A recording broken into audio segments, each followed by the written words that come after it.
ويبشر المؤمنين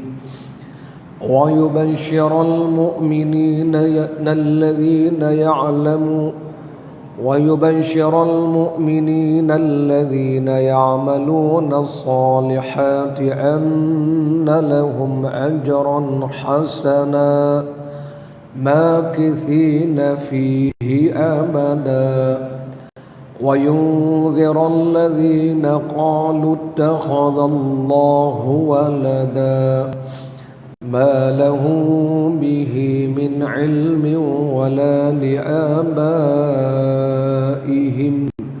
كبرت كلمة تخرج من أفواههم إن يقولون إلا كذبا فلعلك باخع نفسك على آثارهم إن لم يؤمنوا بهذا الحديث أسفا إنا جعلنا ما على الأرض زينة لها لنبلوهم أيهم أحسن عملا وإنا لجاعلون ما عليها صعيدا جرزا أم حسبت أن أصحاب الكهف والرقيم كانوا من آياتنا عجبا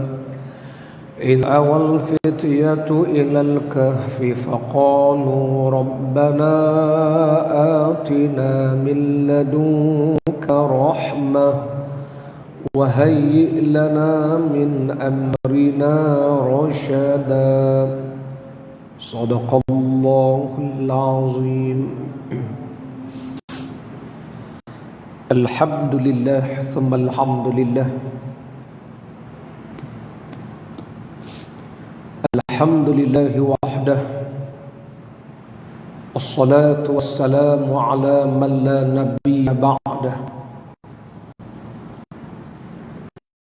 وعلى آله وصحبه ومن تبعه ونصره وواله.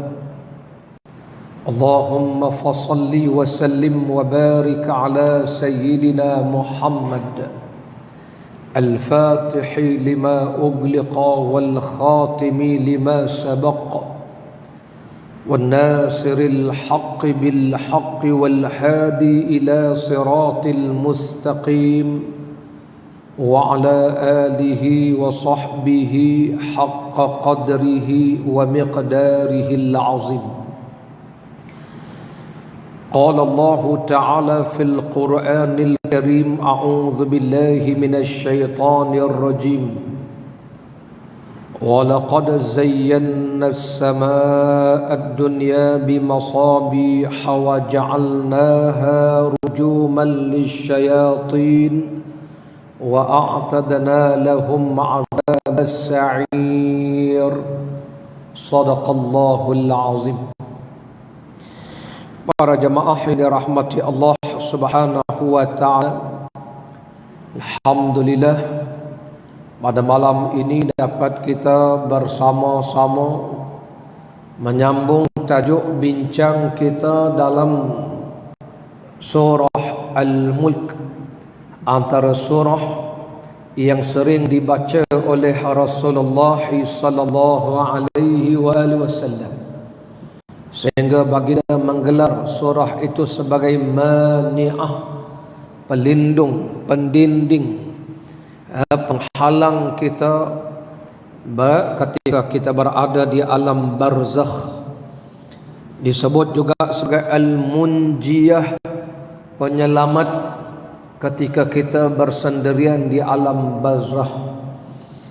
Dan Rasulullah sallallahu alaihi wasallam menyebutkan, saya suka kalau surah ini berada di dalam dada setiap umat saya. Dan Rasulullah sallallahu alaihi wasallam tidak meninggalkan amalan membaca surah Al-Mulk setiap malam sebelum daripada tidur. Para jemaah yang dirahmati Allah Ta'ala sekalian, Maka dalam surah Al-Mulk yang kita bincangkan, kita telah menyebutkan bagaimana Allah memulakan ayat dan surah itu dengan kalimah tabarak, maha memberkati. Tabarak, Allah yang maha memberkati. Kerana kita ni selalu minta berkat, nak makan, Allahumma barik lana, ya Allah berkatilah kami. Sembahyang subuh kita baca doa kunut, wa barik lana fima a'tait, ya Allah berkatilah apa yang kau beri pada kami. Rasulullah sallallahu alaihi wasallam mendoakan Sayyidina Ali yang bernikah dengan putrinya Fatimah. Rasulullah doakan kedua mempelai, barakallahu lakuma, semoga Allah berkati kedua kamu. Nak gambarkan keberkatan itu, maka Allah mulakan surah Al-Mulk dengan kalimah tabarak. Dan kemudiannya kita dah bincangkan dalam surah Al-Mulk ayat yang pertama, ayat yang kedua, Allah menceritakan allazi khalaqal maut wal hayah, Allah yang menciptakan al-maut, kematian dan kehidupan. Allah mulakan dengan menyebut Allah yang mencipta mati, kerana asal manusia mati. Kemudian Allah yang menghidupkannya. Allah menegur orang yang kafir, yang melawan Allah, yang menentang Allah, yang tak mau sembah Allah. Allah berfirman, kaifa takfuruna billah wa kuntum amwata fa ahyaakum thumma yumitukum thumma yuhyikum thumma ilaihi turja'un. Allah berfirman, bagaimana kamu boleh lawan Allah, ingkar pada Allah, padahal dulu kamu mati. Dialah Allah yang hidupkan kamu, dan kemudian Allah matikan kamu, kemudian Allah hidupkan kamu kembali. Jadi Allah Ta'ala sebut Allah menghidupkan kita daripada asal tiada, kita ni asalnya mati. Maka Allah sebut Allah yang menciptakan mati dan hidup, supaya Allah dapat uji kamu semua. Jadi Allah jadikan kematian, kehidupan ujian pada kita. Maka hiduplah kita dalam ujian Allah Subhanahu wa ta'ala. Para jemaah yang dirahmati Allah Ta'ala sekalian, malam ini kita masuk membincangkan ayat yang kelima daripada surah Al-Mulk itu. Ayat yang kelima, Allah Ta'ala berfirman, وَلَقَدْ زَيَّنَّا السَّمَاءَ الدُّنْيَا بِمَصَابِحِ وَجَعَلْنَاهَا رُجُومًا لِلشَّيَاطِينِ وَأَعْتَدْنَا لَهُمْ عَذَابَ السَّعِيرِ, yang bermaksud وَلَقَدْ زَيَّنَّا, dan demi sesungguhnya kami telah menghiasi langit. Langit yang dekat dinamakan as-sama'ud dunya, langit dunia. Bimasabih, dengan bintang-bintang. Waja'alnaha, dan kami jadikan bintang-bintang itu rujuman, sebagai rejaman lisyayatin, kepada syaitan-syaitan. Jadi dalam ayat ini Allah menerangkan mengapa Allah jadikan bintang di langit. Malahan kalau kita lihat, mendongak ke langit, melihat indahnya bintang-bintang yang berkelip-kelipan di malam hari. Di siang bintang tu ada tapi tak nampak. Ada bintang di siang hari, ada, cuma tak nampak kerana kuatnya cahaya matahari. Malam hari kita boleh tengok bintang-bintang di langit. Allah menyebutkan dalam ayat ini apa tujuan Allah jadikan bintang-bintang di langit. Allah berfirman, zayyanna, kami hias. Rupa-rupanya Allah buat bintang sebagai perhiasan. Kerana manusia suka berhias, rumah berhias, kereta berhias. Kita ni semua berhias ni, pakai baju ni 2 lapis ni. Berhias berhias. Pakai baju warna-warni, berhias. Bagaimana kita suka berhias? Allah Ta'ala jadikan alam ini, langit dihias dengan bintang. Allah jadikan langit, maka Allah hias langit-langit tadi dengan bintang-bintang. Itu tujuan Allah jadikan bintang di langit. Yang kedua, Allah Ta'ala berfirman, وَجَعَلْنَاهَا رُجُومًا لِلشَّيَاطِينَ. Selain bintang-bintang di langit itu sebagai perhiasan, Allah juga menerangkan Allah jadikan bintang di langit itu untuk merjam syaitan. Syaitan. Sebab apa tuan-tuan disebutkan tentang syaitan dalam ayat itu direjam? Itulah yang kita pun sebut a'udzubillahi minasyaitonir rajim. Aku mohon berlindung, aku mohon padamu ya Allah, lindunglah aku daripada syaitan yang kena rejam, yang direjam. Hadirin para jemaah dirahmati Allah, satu hari disebutkan dalam sepotong hadis Nabi sallallahu alaihi wasallam, pada satu hari kana Rasulullah sallallahu alaihi wasallam jalisan fi nafrin min ashabihi. Qala Abdul Razak min al-Ansar,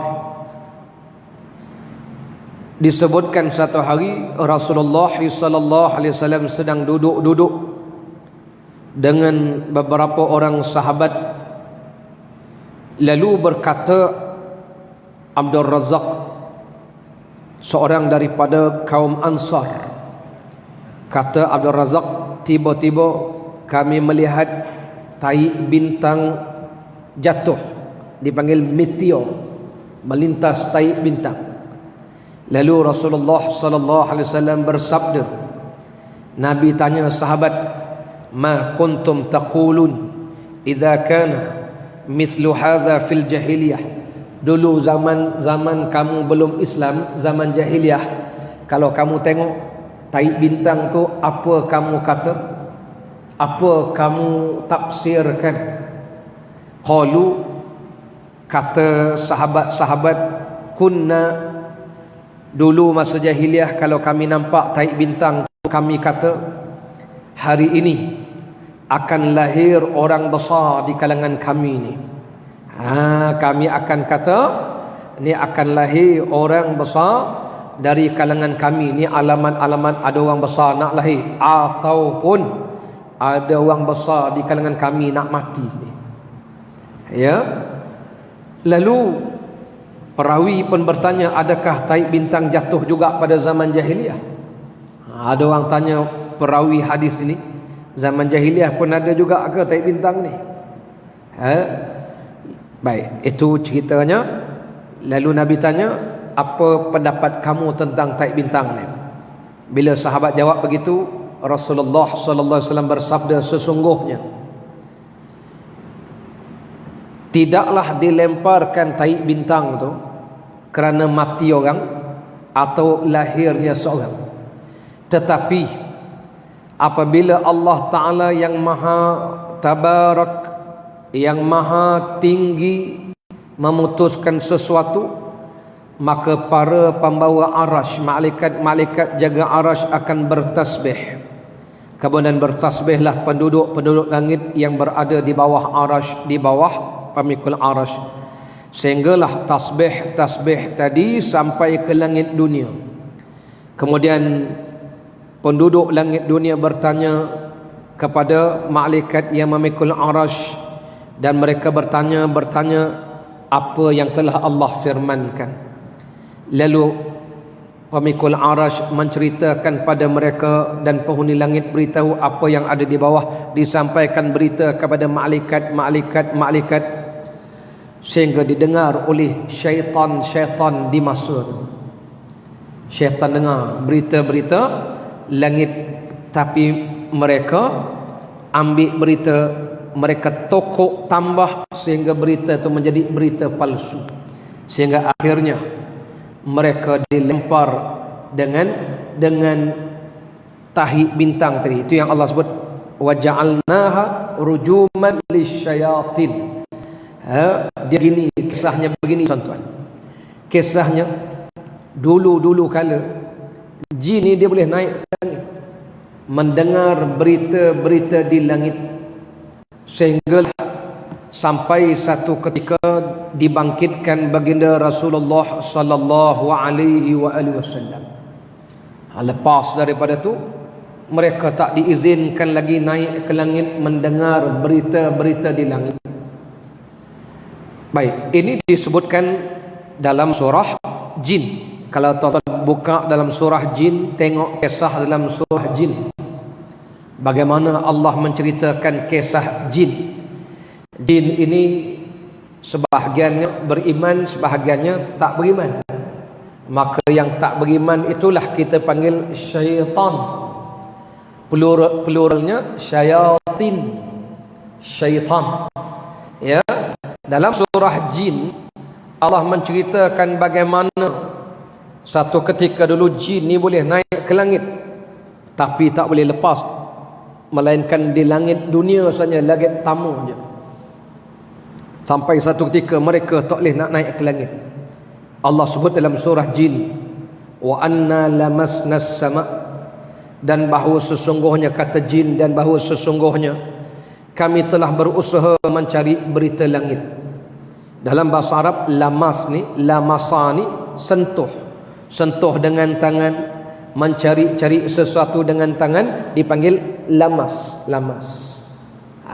Jadi dulu digambarkan jin ni boleh naik ke langit, dengar berita langit, dan kemudian mereka menyampaikan berita-berita langit tadi kepada dukun-dukun, ahli-ahli nujum, tukang-tukang telik di bumi. Maka itulah dulu satu ketika kita hairan. Dulu masa budak saya heran macam mana Fir'aun tahu akan lahir seorang anak dari kalangan Bani Israel yang akan meruntuhkan kerajaan Fir'aun. Sehingga Fir'aun suruh tangkap semua anak-anak Bani Israel yang baru lahir, dibunuh. Allah selamatkan Nabi Musa alaihi salam. Soalnya macam mana mereka boleh tahu? Rupa-rupanya mereka mendapat tahu daripada jin-jin yang naik ke langit. Jin ni dia boleh naik bersusun-susun naik ke langit. Sampai di langit dunia mereka mendengar daripada malaikat-malaikat yang mendapat berita-berita langit. Yang jadi masalahnya mereka dengar satu. Kadang-kadang mereka tak dengar, mereka agak-agak saja. Kalau mereka dengar satu, mereka tambah jadi beratus-ratus. Itu sebabnya masa zaman hari itu ahli nujum, orang panggil nujum-nujum, boleh meneka perkara-perkara akan datang. Itulah kisahnya macam mana ahli sihir Fir'aun dapat tahu bahawa akan lahir anak Bani Israel yang akan membinasakan kerajaan Fir'aun. Itu masa tu berlaku tuan-tuan. Allah Rabbi. Batu ahli nujum zaman dulu hebat-hebat. Mereka banyak minta tolong dengan jin. Boleh meneka-neka perkara-perkara yang akan datang. Hari ini tak ada orang tahu, tak ada. Sebab benda-benda akan datang menjadi rahsia Allah Subhanahu wa taala. Itulah kisahnya macam mana jin dulu-dulu boleh naik ke, tapi jin ini dia makhluk yang kita kena ingat. Rasulullah sallallahu alaihi wasallam bersabda, khuliqatil malaikatu min nur wa khuliqal jan min marijim min nar. Rasulullah bersabda, diciptakan malaikat daripada cahaya, diciptakan jin dari percik api. Jin dengan iblis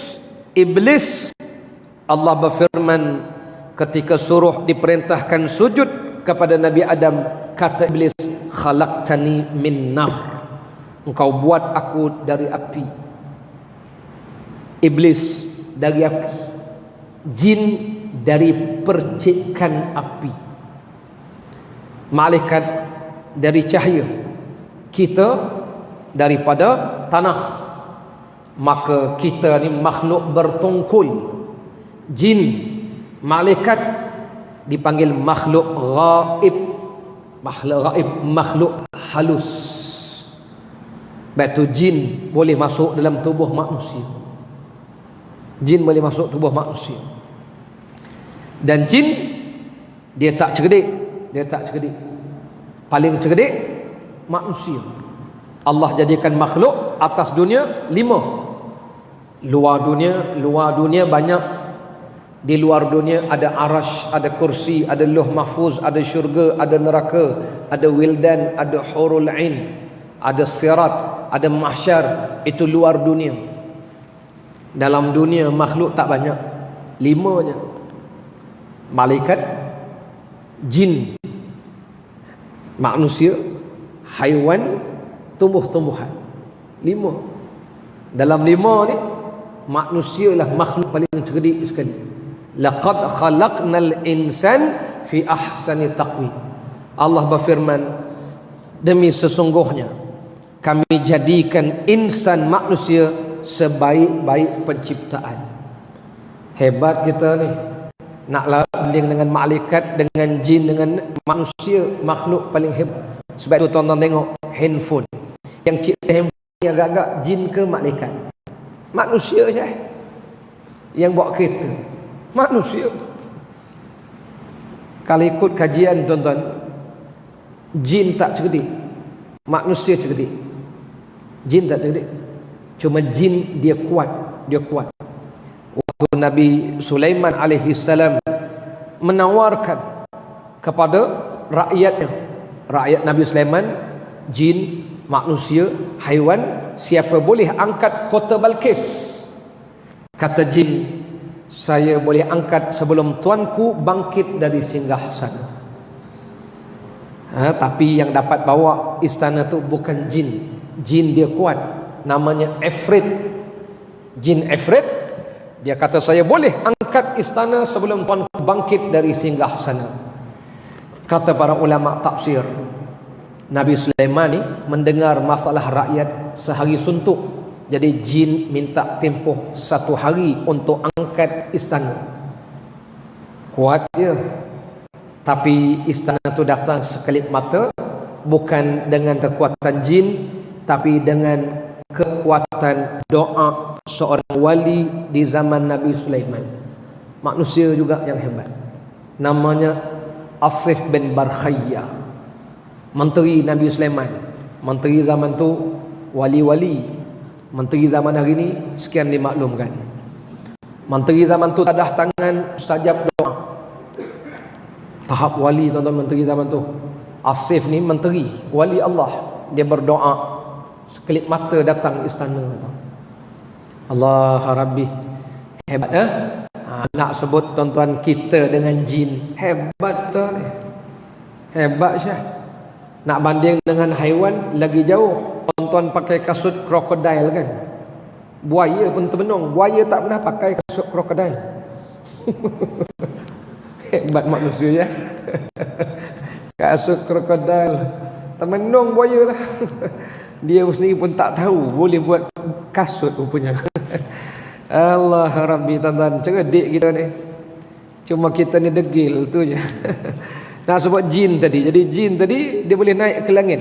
Jadi satu ketika Allah berfirman menceritakan kisah jin, wa anna lamasna sama, dan kami sesungguhnya kami telah berusaha cari berita langit. Fawajadnaha syadidan wa syuhuban. Kata jin, waktu kami nak naik itu kami dapati muliat harasan, terdapat di langit ini penuh dengan penjaga-penjaga, pengawal-pengawal yang sangat kuat kawalannya. dengan rejaman-rejaman wasyuhuban, api yang menyala. Lalu mereka pun heran, sebab apa sebelum ni kita boleh naik, sekarang ni dah tak boleh naik. Lalu mereka melaporkan kepada ketuanya Iblis, laporkan kepada Iblis. Lalu Iblis pun suruh pergi cari. Sebab apa? Dulu-dulu boleh naik ke langit, sekarang tak boleh ni. Setiap kali mereka nak naik ke langit, rujuman li syayatin, mereka akan direjam oleh syaitan-syaitan. Lalu bila mereka pergi siasat, cari, mereka mendapati wahyu telah diturunkan kepada Rasulullah sallallahu alaihi wasallam. Sejak itu mereka kata Iblis, inilah sebabnya. Itulah sebabnya sejak dibangkitkan Nabi Muhammad sallallahu alaihi wasallam, mereka tak lagi dapat naik ke langit. Disebut lagi dalam surah Jin, wa anna kunna naq'udu minha maqa'ida lis-sam'. Kata jin, dan sesungguhnya kami dulu boleh naik tempat-tempat perhentian di langit untuk mendengar perbualan penduduk-penduduk langit, perbualan malaikat-malaikat. Maka sekarang siapa-siapa di kalangan kami yang cuba mendengarnya akan mendapati api yang menyala, yang merejam. Itu kata jin. Faman yastami'il an yajid lahu shihaban rasada. Sekarang ni kalau kami nak naik dengar, kami akan direjam dengan shihaban rasada. Shihab ini api yang menyala macam berbola api, itulah yang kita panggil meteor dan sebagainya. Wa anna kunna naq'udu minha maqa'ida lis-sam'. Sesungguhnya kami dulu boleh naik, dia kata. Heran mereka, sebab apa dah tak boleh. Hadirin para jemaah dirahmati Allah, di sini jadi perbahasan alim ulama. Adakah rejaman yang dilakukan oleh malaikat ke atas jin itu membakar mereka dan mematikan mereka? Mati ke tak mati? Sebab apa? Sebab mereka direjam dengan api. Bukankah mereka diciptakan daripada api? Itu yang bila orang tanya tu, kadang-kadang kita nak jawab ke mana. Dia begini, ada seorang syekh ditanya, bila anak murid persoalkan, syekh, kalaulah syaitan itu dicipta daripada percik api, dimasukkan dalam neraka yang panas, kan api. Syekh tu dia tak jawab. Dia suruh anak murid dia pergi ambil tanah kat luar seketul. Budak tu pun ambil tanah seketul, dia lempar dengan tanah ke budak tu. Kata anak murid dia, kenapa Syekh buat begini? Kamu dicipta daripada apa? Dari tanah. Dilempar dengan tanah sakit? Sakit. Apa kamu fikir syaitan dilempar dengan api tak sakit? Sakit juga Syekh, kena rejam tu. Kena rejam. Cuma ulama-ulama duk bincang, mati ke tak mati mereka ni. Sebahagian ulama kata mati juga, mati. Sebahagiannya kata tak mati, cuma cedera je. Wallah ta'ala a'la wa alam. Itu semuanya rahsia ilmu Allah subhanahu wa ta'ala.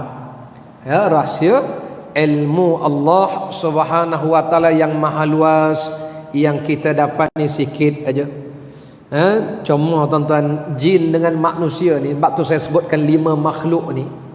Jin dengan manusia ni dua-dua makhluk yang diberi taklif syarak, diberi perintah sembahyang, puasa. Sama kita dengan jin ni, sama-sama kena tutup aurat, sama-sama kena bersyahadah, sama-sama kena beriman. Nanti hari akhirat disoal, ditimbang, ada catatan amal. Sama. Cuma beza kita dengan jin ni, jin ini kita tak nampak, makhluk halus, kita ni boleh nampak. Jin dicipta dari percik api, kita dicipta dari tanah. Jin ini umurnya panjang, kita umur Nabi sallallahu alaihi wasallam bersabda, a'maru ummati baina sittin was sab'in. Umur umat saya 60 70 saja. Tapi jin umur panjang. Itu yang sudah berusia 1000 tahun, 2000 tahun. Itu yang bila orang pergi Gunung Ledang, dia jumpa puteri Gunung Ledang. Dia kata cantik, tak cantik, umur dia dah 3000 tahun. Zaman hang tuah lagi. Hang tuah dah jumpa lama dah. Sebab dia jin yang menjelma. Sebab tu jin daripada percik api. Kita ni daripada tanah. Kejadian kita berbeza, tapi syariat sama. Maka itu Rasulullah sallallahu alaihi wasallam pernah berdakwah kepada sekelompok jin. Jin dengar, beriman.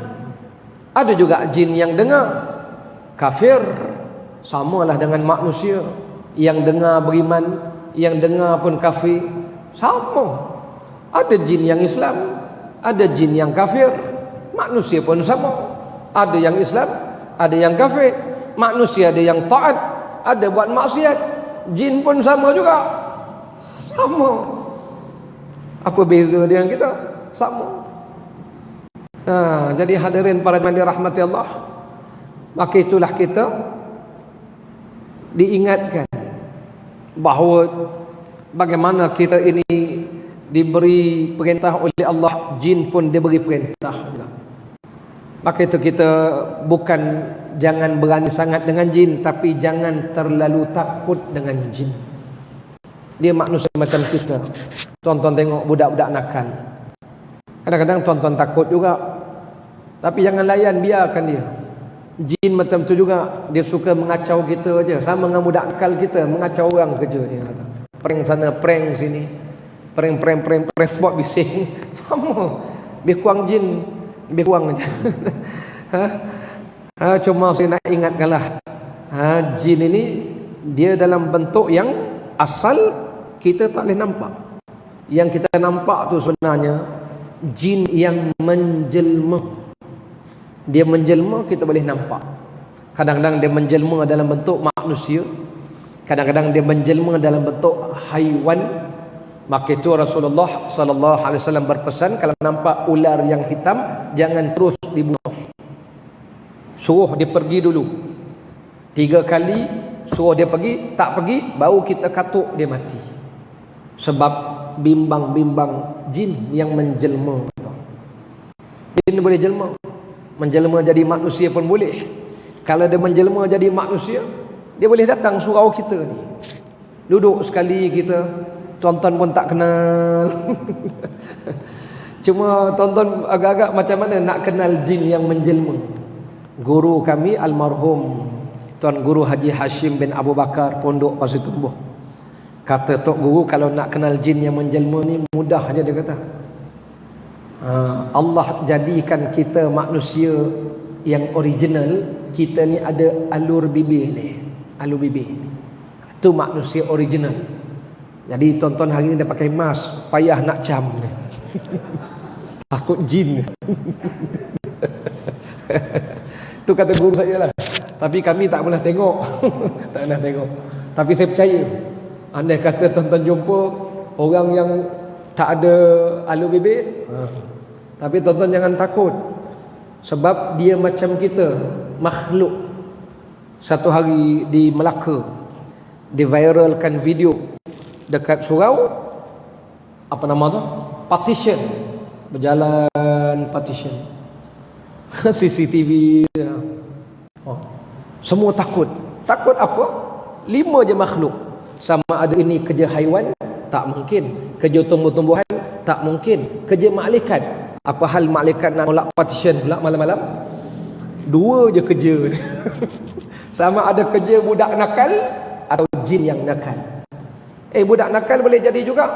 Macam mana ustaz partition? Dia ikat tali, dia tarik dari jauh tu. Budak nakal je. Jin pun nakal. Kawan saya pindah pejabat baru, semayang maghrib dekat bilik.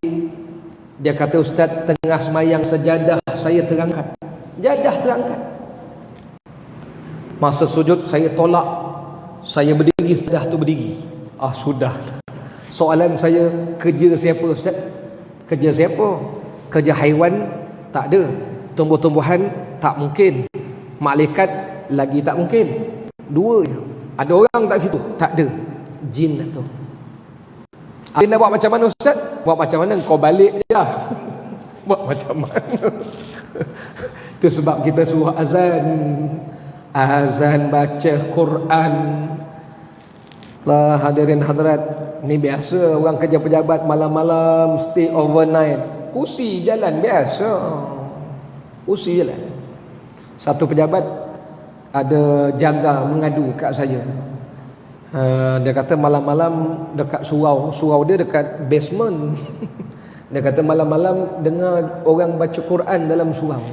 Saya kata baguslah. Siapa tu Ustaz? Tu jin Islam, dia baca Quran. Mujur dia baca Quran. Kalau dia buat hard rock cafe, macam dia baca Quran. Dan kau tak baca, dia baca lah. Ingat jin tak beriman ke? Jin pun beriman, cuma dia nakal. Itu ceritanya.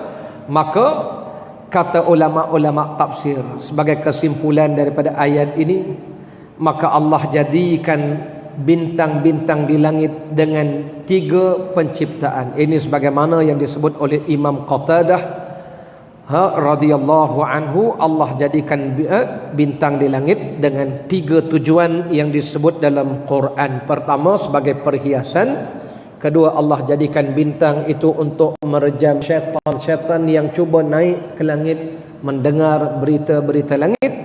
Yang tiga, Allah jadikan bintang-bintang sebagai pedoman kepada pelayar-pelayar, pedagang-pedagang yang berjalan di waktu malam. Orang zaman dulu jalan malam-malam tak pakai kompas, Waze pun tak ada, Google Map pun tak ada. Tengok bintang supaya tak sesat. Kalau bintang tu belah kiri, dia akan jalan straight. Kalau tak tengok bintang, nanti kat padang pasir tu dia berpusing. Tengok, tadi bintang belah kiri, ni bintang belah kanan pula dah. Tengok bintang kat belakang, memang berpusing lah jawapan. Itu Allah jadikan bintang pada mereka sebagai pedoman untuk pedagang, pelayar-pelayar yang bermusafir di waktu malam. Jadi pada zaman yang dirahmati Allah, panjang lagi cerita dalam surah Jin itu, dan telah disebutkan oleh baginda Rasul sallallahu alaihi wasallam dengan lebih jelas bahawa memang hakikatnya Allah jadikan, kalau baca dalam Quran banyak ayat-ayat yang menceritakan bagaimana Allah Ta'ala memerintahkan malaikat-malaikat merejam syaitan itu. Semoga Allah rahmati kita dalam perbincangan ini.